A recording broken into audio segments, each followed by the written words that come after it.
I'm Christy Shriver, and we're here to discuss books that have changed the world and have changed us.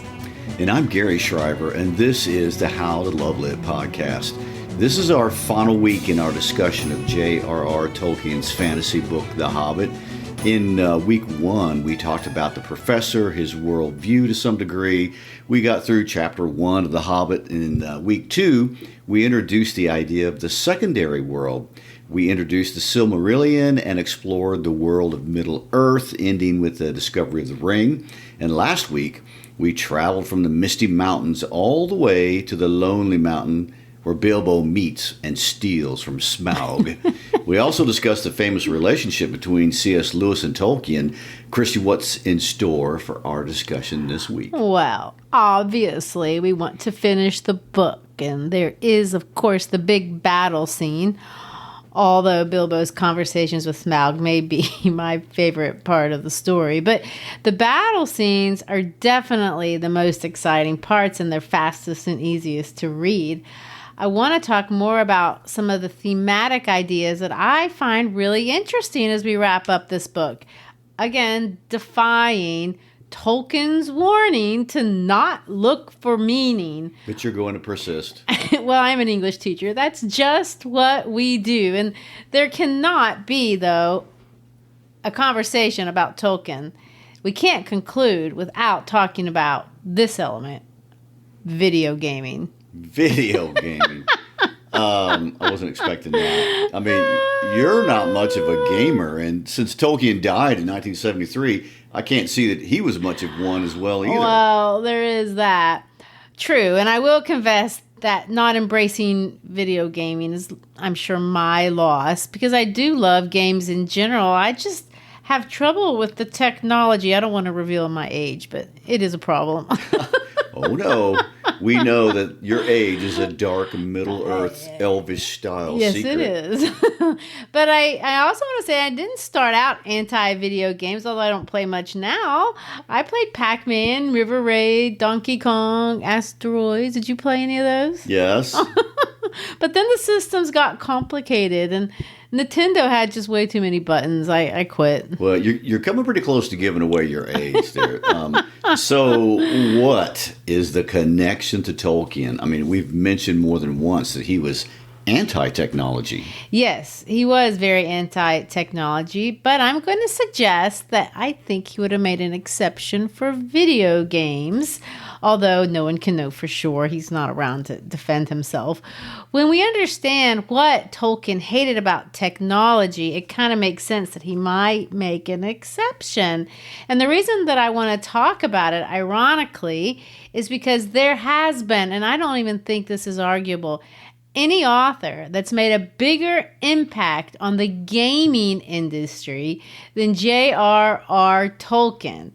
I mean, what is gaming if it's not fantasy? True, but honestly, it goes back even before gaming. I was surprised to see that when Morton Zimmerman, the screenwriter, as early as 1957, contacted Tolkien about making an animated movie about Lord of the Rings, and Tolkien wasn't opposed. He said this, "As far as I'm concerned personally, I should welcome the idea of an animated motion picture with all of the risk of vulgarization." Vulgarization, yes. Oh heavenly. Well, honestly, at first pass, that surprised me that he wasn't just unequivocally opposed.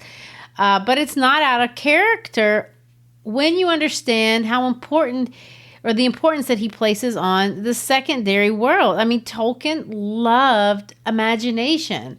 So it makes sense, in some sense, that he would like the idea of expanding it. Well, true, but only if you could do it right, which Zimmerman couldn't. Oops. When Tolkien read Zimmerman's first detailed outline of the movie, he lost his mind. He called it extreme silliness and incompetence. He said this, "This document, as it stands, is sufficient to give me grave anxiety about the actual dialogue that will be used. I should say Zimmerman is quite incapable of excerpting or adapting the spoken words of the book. He is hasty, insensitive, and impertinent." Impertinent? Oh my. Well, what did Zimmerman do? Why that would merit such criticism? Oh, he committed the gravest of all sins. He only skimmed the books. And foul. And the details were wrong, and he'd messed up the names of wizards and all sorts of things that anyone who knows anything about Middle-earth would have known immediately. And you can't mess with the details of Middle-earth. No. He didn't get that crucial detail. He didn't get what people loved about the series. Fail. But that's the beginning of the movies, and there are at least 12 Tolkien movies that I know of, not to mention the new Amazon series that just started production in New Zealand this year with a total price tag for the first season of $450 million. Is that a lot? Well, we'll compare it to the Game of Thrones. That topped out at $90 million a season, and, it was no shabby affair. No, I don't think popular. It was. Anyway, it's amazing how Middle-earth inspires, but back to the game industry, it knew better than the movie industry that the importance of getting it right in creating secondary worlds and how important that was, be it Game of Thrones or Harry Potter or Lord of the Rings or any other number of video adaptations. Well, true. And let me add that our friend The Hobbit was one of the early attempts way back in the 80s to get it right with video gaming. The medium of gaming itself provides really, just in general, for a deep imaginative engagement for gamers, not readers, for gamers. And that's what people love about gaming. I mean, I have students that talk about it all the time. So if you love Tolkien and you love his world, well, it just makes sense. What better way would it be to look around his world through a video game? And the technology has advanced to allow you to be able to do that. And Tolkien's games have advanced with it. Gary, we do need to make a confession. We're not big gamers. And up until a couple of weeks ago, we hadn't done any real work or even played around with virtual reality. Not even as much as a headset. But that changed. Are you going to out us? Yes, I think we should out us. Tell the world what we did. Well, we were on vacation and we were touring Pearl Harbor in Hawaii, and which is something we'll talk about in another episode later on. But anyway, at Pearl Harbor, part of the attraction there is that you can put on a virtual reality headset, and they have this really cool opportunity for you to virtually go below the surface of the water and explore what the USS Arizona looks like in its current state through this VR technology. For me, it was so weird. I mean, I put on this headset and we're literally on the pavement in the visitor center and we're walking around physically in circles, but in our minds, in our heads, we're under the ocean, totally immersed in the sights and the sounds of underwater life. I mean, I really liked it. I have to admit, I loved it too. And it helped me to see how amazing it would be if you could do that in Middle-earth. I mean, walk where you want to walk and explore the mountains, get lost in the forest with the spiders, talk to Smaug. Well, that's what you can do. And with the internet, now the games interact with each other. So you can go there with your friends. You and all your friends can be hobbits or elves, or I don't actually remember how the interface goes. And you don't even have to live in the same town. You can do all these things together. And there are games for kids like Lego's The Hobbit. But I looked it up, and if you go to ScreenRant.com, you can find the top 10, yes, no less, top 10 Lord of the Rings games and how they're ranked and what all they can do and what they can't do. And I'll tell you a heads up, Lord of the Rings Return of the King is ranked number 1, just in case you're interested. Okay. So give it to us in numbers. How well liked are these video games? I would say they're very well liked.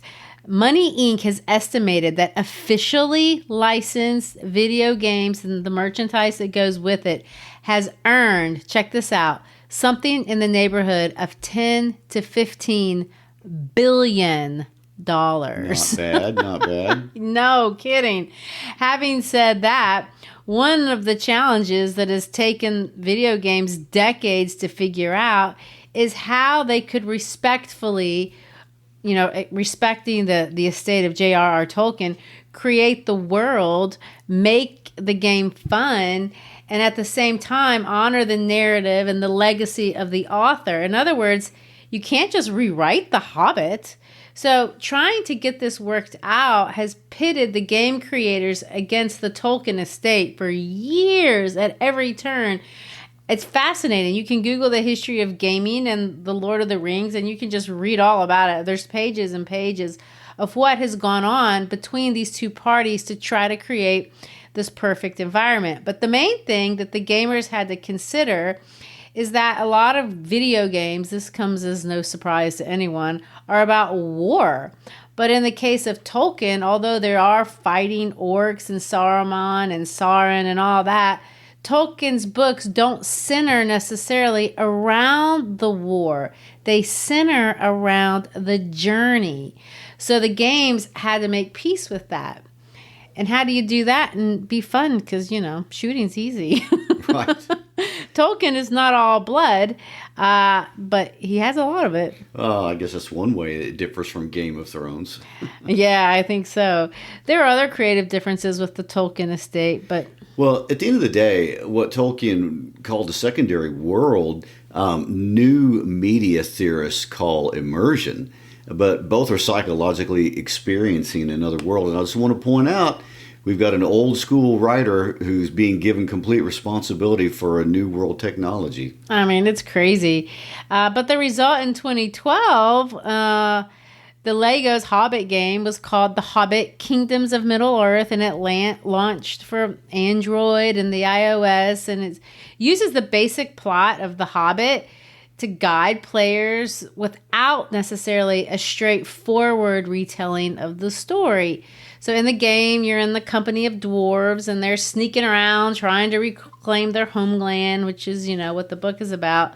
But the game also allows players to team up against, Middle-earth foes, just like Tolkien heroes. So they tried to get it right.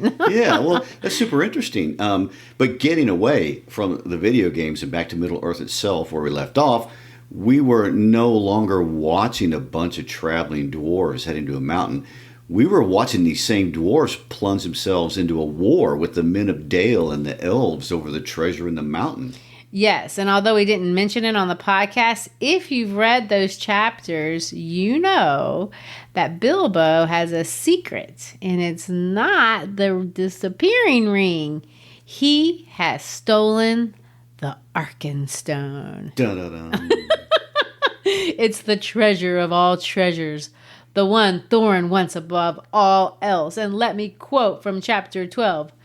The Arkenstone, the Arkenstone. It was like a globe with 1,000 facets. It shone with silver in the firelight, like water in the sun, like snow under the stars, like rain upon the moon. On the moon? I don't know. That's what Thorin says. In chapters 13, when the dwarves finally discover all their treasure deep inside the mountain, Thorin looks for it everywhere, but he can't find it, and he won't find it, because Bilbo found it first and put it in his pocket. Well, I guess he's a real burglar now. Those pockets hold some real secrets. Exactly. That's exactly what he thinks. Let's read that part where Bilbo slips the Arkenstone into his pocket. It was the Arkenstone, the heart of the mountain. So Bilbo guessed from Thorin's description, but indeed there could not be two such gems, even in so marvelous a hoard, even in all the world. Ever as he climbed, the same white gleam had shone before him and drawn his feet towards it. Slowly it grew to a little globe of pallid light. Now as he came near, it was tinged with a flickering sparkle of many colors at the surface, reflected and splintered from the wavering light of his torch. At last he looked down upon it, and he caught his breath. The great jewel shone before his feet of its own inner light, and yet cut and fashioned by the dwarves, who had dug it from the heart of the mountain long ago. It took all light that fell upon it and changed it into 10,000 sparks of white radiance, shot with the glints of the rainbow. Suddenly Bilbo's arm went towards it, drawn by its enchantment. His small hand would not close about it, for it was a large and heavy gem, but he lifted it, shut his eyes, and put it in his deepest pocket. Now I am a burglar indeed, he thought. But I suppose I must tell the dwarves about it sometime. They did say I could pick and choose my own share, and I think I would choose this if they took all the rest. All the same, he had an uncomfortable feeling that the picking and choosing had not really been meant to include this marvelous gem, and that trouble would yet come of it. So what's special about it? Why does he want it? I mean, is it magical or something? Well, from a narrative perspective, it kind of serves as an interesting transition point in the story. And this is where old Harold Bloom, my favorite critic, comes down on Tolkien and thinks that Tolkien's not really writing a novel. This is a fairy tale, and maybe he's right. I'm sure he's right. That's a longer conversation. But the criticism centers around this very simplistic dichotomy that Tolkien sets up with good versus evil. So far, there is no discussion about what makes things good or evil. They're obviously one or the other. Trolls are inherently evil. Goblins are inherently evil. Spiders are inherently evil. Although I know some people don't agree with that. But I think you do. Well, yeah. But I will say Tolkien had an unfortunate encounter with a spider when he was a kid in South Africa. So he may have some legitimate trauma here. But at the end of the day, the dragon is clearly and unequivocally and unquestionably, albeit a little charming in his own way, evil.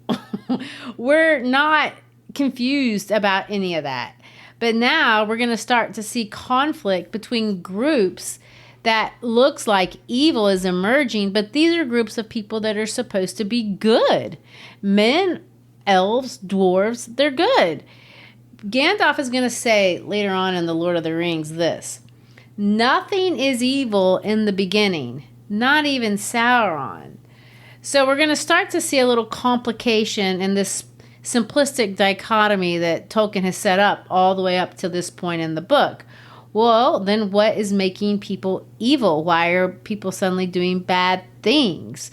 What makes a Sauron become a Sauron, or a troll become a troll, or an orc become an orc, or a Smaug become a Smaug? What do these things have in common that have corrupted them? Well, I want to say one thing about the simplicity of the good versus evil dichotomy right here. This was originally written as a children's book, correct? Yes, exactly. Well, if you pay attention to children's books or you watch children's TV shows, they don't like you confusing the characters. Yeah. They want the good to be dependably good, the bad to be dependably bad, and even if the story's predictable, that's fine. You have to be older to appreciate the nuance of gray areas in characters. And yet here in Lord of the Rings, he throws a wrench for the kiddos. Now you've got this confusion in the last couple chapters of the book. Well, does Tolkien land on the biblical teaching that the love of money is the root of evil? I mean, is it greed? Is that a problem for Thorin here? Yeah, and that would be a very simple dichotomy that even a child can understand. I mean, kids are selfish. No disrespect, kids, but it's all of us. But they are. But that would be too simplistic, and it's too moralizing and too obvious, even for Tolkien and even for a children's book. And I guess maybe in a sense that's a little bit of it, but let's make it a little bit more complicated. What he's trying to do is more obvious in the Lord of the Rings series because, well, for one thing, it's like very long. So he develops the idea more completely in a trilogy as opposed to just trying to flesh it out simplistically in a children's story. But his philosophy, his worldview is here in baby form. Lots of people suggest, and I think I kind of agree with them, that The Hobbit, by the way, is Tolkien's masterpiece. But, that's an argument for another day. Anyway, for Tolkien, true evil is associated with power and the desire to grow your power. Tolkien saw power, especially power over others, as man's real problem. So in The Hobbit, this is a very obvious representation. Yes, it's a children's book. So power is represented by literal material possession, something very tangible. Material equals power in an obvious way, which is kind of the paradox of the entire quest, because the only reason the dwarves want to go on the quest is to restore the power of their birthright, the treasure, their place in the world. When they get there, Smaug is very lazy, although slightly charming, I must add, for an antagonist, for a dragon. He is only roused from his nothingness when his material territory is invaded. And so what we see in the rest of this story is a power struggle. But before we get into that, I want to play this out a little more for those of you who are familiar with the Lord of the Rings and kind of show you how it develops in that book, because it's an expanded version of The Hobbit for adults, if you want to think of it that way. The plot's the exact same. Hobbit leaves home, goes on a quest, has a battle. The plot really is uncomplicated. No, it's just not very complicated. But this concept of power is more complicated in that he chooses to represent it with the ring. And the ring is a more sophisticated and kind of a more, complicated. I mentioned on a different episode that I watched this really interesting interview. It's on YouTube if you're interested, with Christopher Tolkien about his father. And in the interview, he said that for Tolkien, the ring represented technology. The problem Tolkien had with technology, and this is why I don't think he would mind video games, is that technology, the primary purpose of technology is to create a tool to create power. So it makes you as an individual more powerful, and so you can use it to ensnare other people. The more complex and the sophisticated the technology, the more any one person or any one group of people can empower themselves over others, enslaving the world. He said, I thought this was interesting, that technology took human slavery in its most obvious form and hid it inside of a factory or places where you couldn't see it, but it never eliminated it. And this was something that was his, problem with the world. And The Hobbit, when we meet goblins or orcs, look how he describes them. And I didn't point this out in another episode because I was saving it for this one. But when he describes goblins, this is what he says. They make no beautiful things. They at least make many clever ones. Cleverness or ingenuity is something that is positive. It's good for problem solving. Mechanical solutions solve the problems of the physical world, sort of. But for Tolkien, they create their own problems. Tolkien even makes it a point to say, and this is an aside that he makes in the book that really has nothing to do with the story, the goblins are said to have invented some of the machines that have since troubled the world, ingenious devices that make use of wheels and engines and explosions. So like us, orcs are interested in saving labor. They're described as not working with their own hands more than they could help it, exactly like what we do. Uh-huh. But they don't save labor in order to use their time to develop human connections, the kind of thing that Tolkien valued. Their slothfulness, the slothfulness of the goblins or the orcs, is sinister. It's power obsessed. It's territory obsessed. It's also insatiable. You can never have enough slothfulness. You can never have enough, material possessions. So whatever labor cannot be done by machines, the orcs had no problem making people into slaves, and they would have them work till they die for want of air and light. That comes right out of The Hobbit. Tolkien's narrator passes judgment on these ambitious goblins and their entire value system. It's obvious that it's evil. It's wicked. He calls it bad-hearted.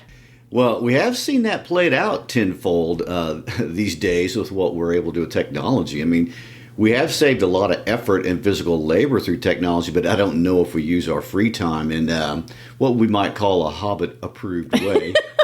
I don't think more of us are using our time with things like learning guitar and having outside parties or any of the simple things as Tolkien describes them. Exactly. I mean, actually, the more technology we have, I find myself busier and busier. And he would have never imagined a world with Instagram accounts and trackers on your phone and digital passports and contract tracing and, all of the things that have come out of the last couple of years for us. He'd be horrified, and not because he doesn't like convenience, but he thought it was dangerous. He thought the power that technology gave us corrupted even people of the most goodwill. When Gandalf says he won't touch the ring, and this is out of Lord of the Rings, He says because it would make him more wicked than Sauron. He thinks that the power, if he had it, would be just as evil because he would be self-righteous. And self-righteousness is the worst kind of wickedness for Tolkien. It's the most obvious, or I guess the most unobvious form of evil. The one ring to rule them all. That means just that. The technological power to have total control. And it doesn't matter your motives. By definition, no matter how good or evil you are, that is total evil. So, we're going to take that idea that we're all familiar with the Lord of the Rings, and we're going to scale it back to this simpler way of looking at it that we see in The Hobbit. But it's really the same thing. Well, everybody wants the treasure, and you're right, and they're ready to kill for it. Men, dwarves, orcs, everybody. It's funny what they call it. They call it the dragon sickness, and the master of Lake Town is the first one to succumb to the dragon sickness, and he steals treasure intended for the relief of the inhabitants, and he dies alone in the wilderness. Yes, that's too bad. But what's worse than that is Thorin. He and Bilbo are friends. But when he finds out that Bilbo has given the Arkenstone to Bard, he loses his mind. Let's read that part, because if you've read the story up to this part when they've been just friends, you're just kind of shocked. You, cried Thorn, turning upon him and grasping him with both hands. You miserable hobbit, you undersized burglar, he shouted at a loss for words, and he shook poor Bilbo like a rabbit. By the beard of Durin, I wish I had Gandalf here. Curse him for his choice of you. May his beard wither. As for you, I will throw you to the rocks, he cried, and lifted Bilbo in his arms. Stay, your wish is granted, said a voice. The old man with the casket threw aside his hood and cloak. Here's Gandalf, and none too soon, it seems. If you don't like my burglar, please don't damage him. Put him down and listen first to what he has to say. You all seem in league, said Thorn, dropping Bilbo on the top of the wall. Never again will I have dealings with any wizard or his friends. What have you to say, you descendant of rats? Dear me, said Bilbo. I am sure this is all very uncomfortable.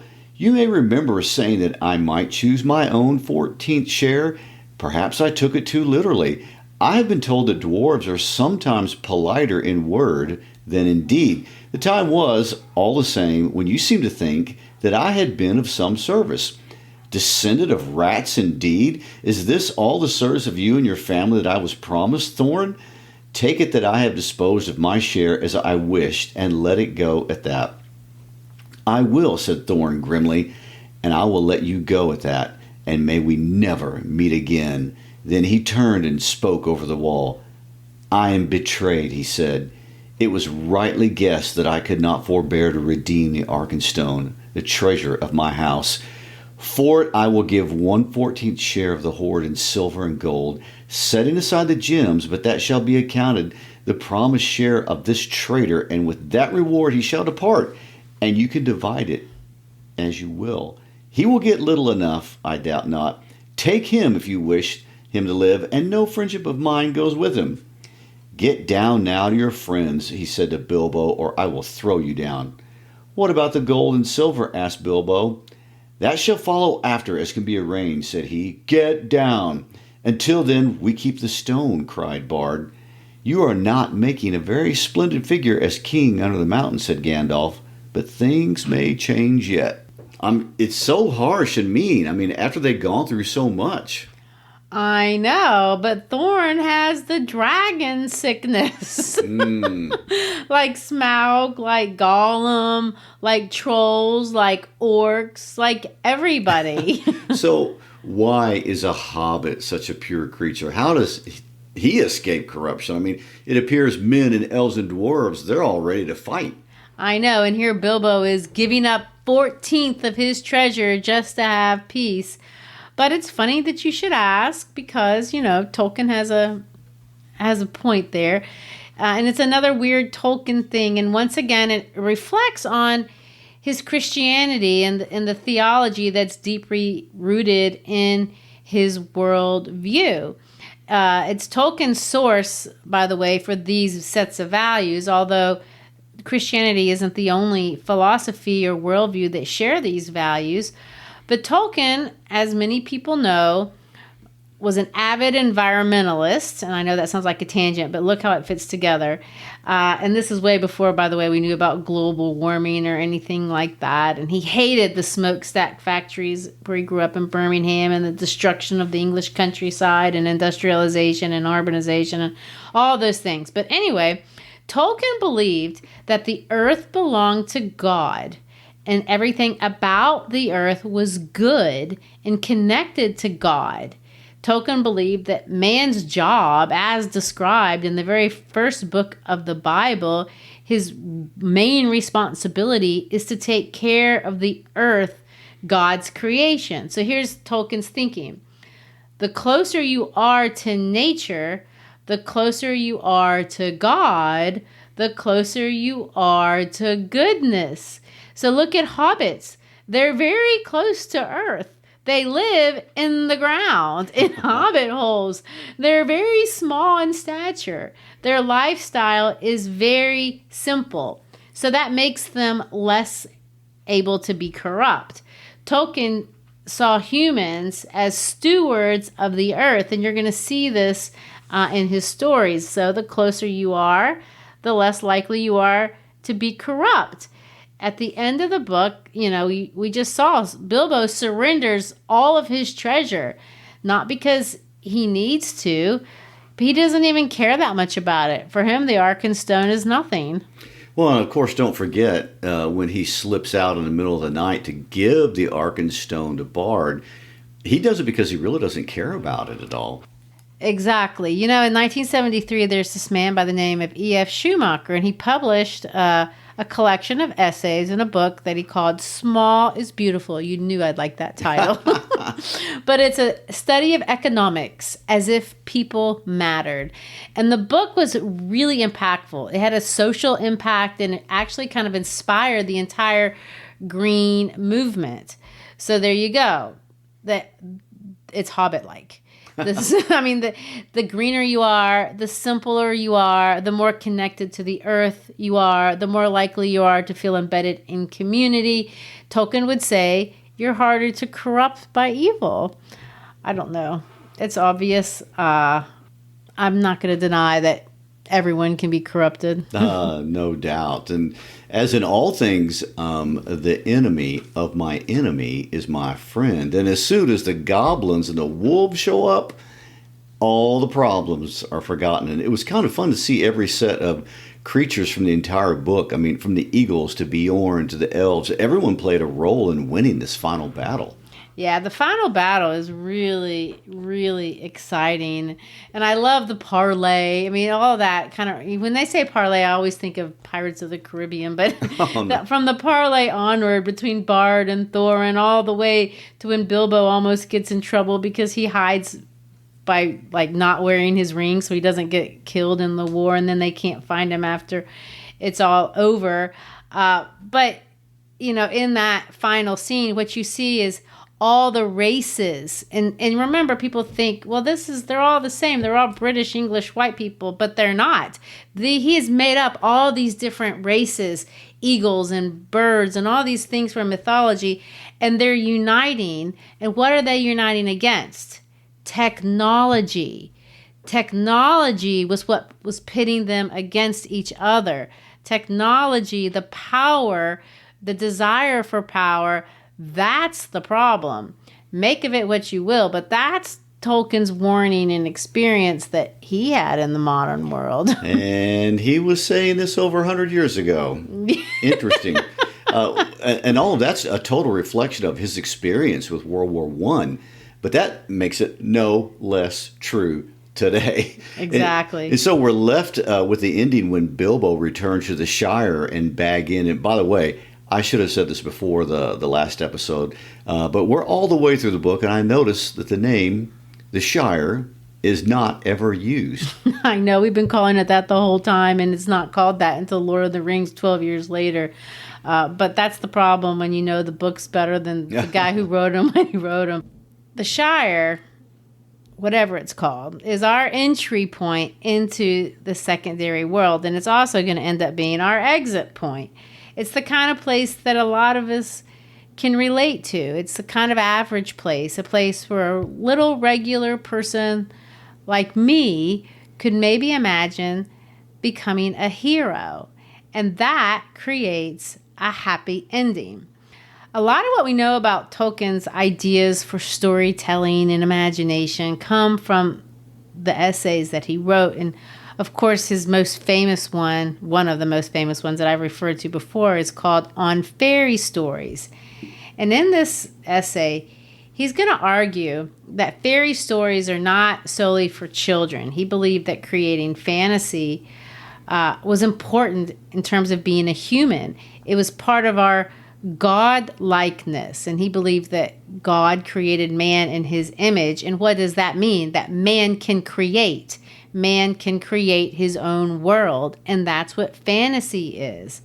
However, Tolkien also says this in this essay, that all fairy tales should have a happy ending, and he calls it a Eucatastrophe. A what? I know, I'm not even sure I can say it. Eucatastrophe, a happy ending. And by a happy ending, he means an ending of redemption. He believed that all stories must end in happiness and in redemption. And I love that because I hate sad stories. Fantasy stories redeem something that was lost, something that was corrupt. In the final scene, we see all these heroes. There's quite a few heroes. There's obviously Bard. There's Bjorn, the shape-shifting bear. He's the best. But the greatest hero is the one that redeems, and that's Bilbo, the ordinary guy who takes on the responsibility he didn't even ask for and redeems the world who had lost something. When we get to the end, Bilbo returns and he finds out that there was a personal cost to his adventure, as there always is. And nobody back home cared. They had stolen from him. They don't understand him anymore, but he doesn't really seem to mind. He was a small player in something greater, a redemption story, and to him that made it all worth it. Yes, and in honor of that, we should read the last page of the book, The Happy Ending. It's years later.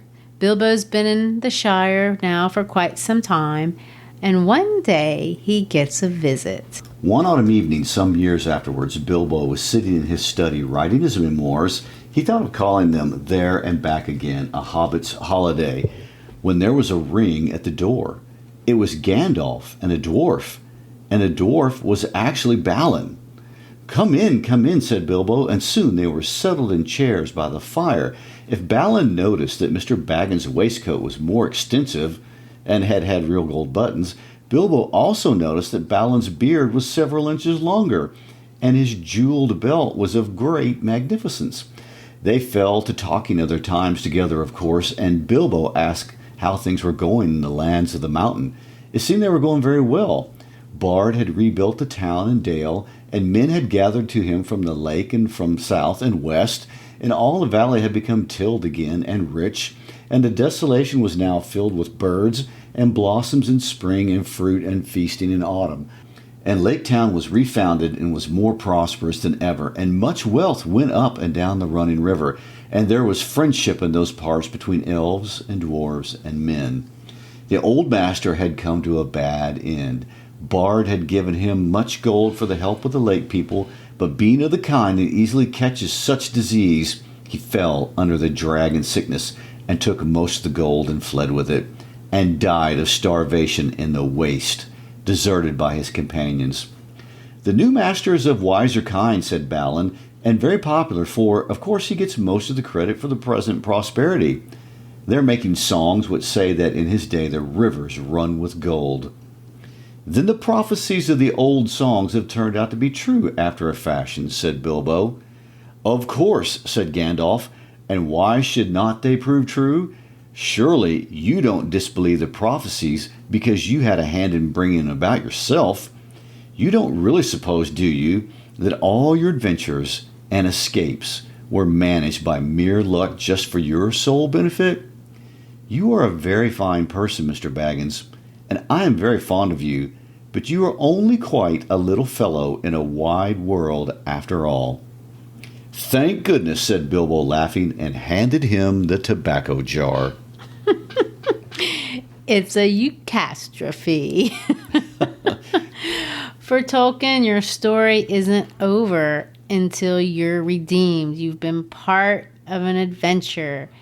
Your life isn't over until that's happened. So keep walking, keep fighting, keep slaying the dragon until the Eucatastrophe is in the works. It's a nice idea. Yes, it is. Well, thank you all for being with us through this series on The Hobbit. We've really enjoyed it. And we always like to ask you to text an episode to a friend and bring them in on the fun times that we're having reading these books. Check us out on our social media pages. Check us out at howtolovelitpodcast.com. And once again, thanks for being with us. Peace out.